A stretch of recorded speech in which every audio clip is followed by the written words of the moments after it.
When we are young, we look to the stars and we dream.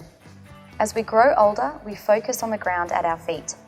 But there are those who make the concise decision to continue to look to the stars for guidance.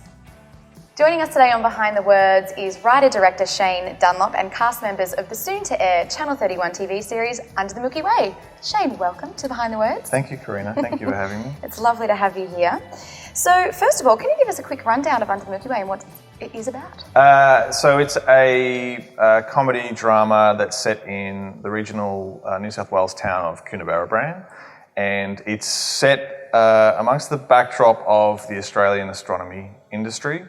And it's essentially a romantic comedy about our central character who is fighting the closure of her observatory. There's a competing observatory being opened up nearby and it's threatening hers. So while she's fighting that, she's also kind of fumbling her way through sort of a love triangle of sorts. I think that's a good way of explaining it, yeah. That was nice, short and sweet, that was great. And so this is a collaborative piece, I understand. It's your sort of brainchild, but how many people have you collaborated with in the writing?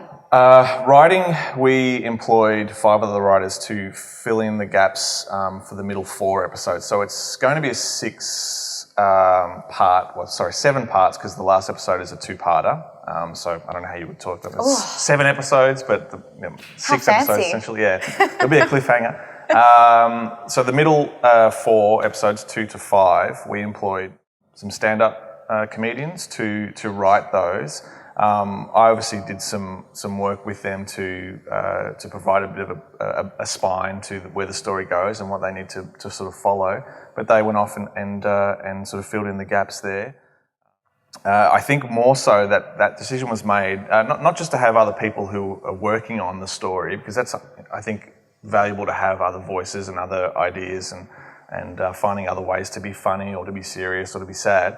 But we needed to get it done really quickly, and it was just something I knew that I wasn't going to have the time to do properly. You know, what's essentially 200-something pages of script in the time frame that we had. So it was a necessity as well as being something that creatively I wanted to explore. Hey, Frank! Frank! Frank! Frank! Frank! Hey, Frank! He can't hear you. Were you excited about collaborating, or were you nervous that that something so dear to you could have possibly gone slightly off kilter to where you wanted it to be? I think that's a happy byproduct. You're always going to get back varying results. So there were, oh God, they're going to watch this and say, no. So there was stuff that I liked more than I liked others, but that's going to be the case no matter what. So when you're getting collaborators in to write on something that you've seen playing out in your head for a long time before then, and they're coming in pretty cold, and in some cases they're coming in to the middle of the story and having to pick up where someone else theoretically has left off before even seeing what they've written, you're going to get back different things, and sometimes not all of those things fit with the eventual overriding arc. So there is some sort of hammering and wedging to get their story to fit into the overall storyline. But through that you get the opportunity to see how other people viewed some characters. In some cases, that's fleshing out a character that you haven't really thought about too much already, and it allows you to sort of say, "Oh, okay, I see I can see where we can go with that character now." Or it could be coming up with an alternate way to develop the storyline that you hadn't thought about. So there are things about it that I think work for it. Sometimes there's a little bit of extra work to, like I said, to get that story to fit into your overriding story. But you do get the ability to get an insight into different ways of looking at the story and the characters within. Location itself, the Siding Springs in Coonabarabran, New South Wales. How was that finally being able to be there and shooting there for something that's pretty much the heart of the story, isn't it, the location? I think we're a little blindsided by how, firstly, how beautiful it was, but secondly, the access that we were going to get. So when we were, in the process of writing and planning for it, we kind of had to write around the, certain elements of it and say, well, this is going to take place inside a observatory area, a sciencey area, to put it. So we knew that we had spaces that we needed to fill. We didn't know what those spaces were going to be. And then when we got there and we realised how amazing it was, and not only that it was beautiful landscape and scenery.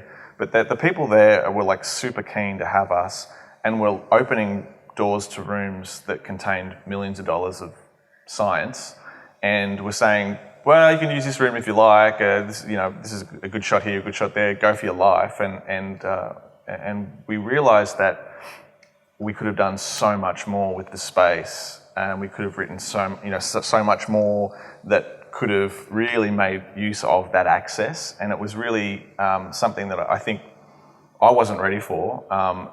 In the end, it worked out beautifully, but I think I left thinking, oh God, more time. If I had more time and if I'd written more for the access that we'd gotten, because I honestly felt like we could have turned up on location every day while we were there and just say to them, can you show us an interesting room or an interesting space? And we would have had like somewhere great to film in that would have blown all of the cast and crew's minds every day, and we could have been there for 3 weeks. It was great to be there. It was great, I think, for the cast to get a sense of what the people are like there so they could start to inhabit their characters.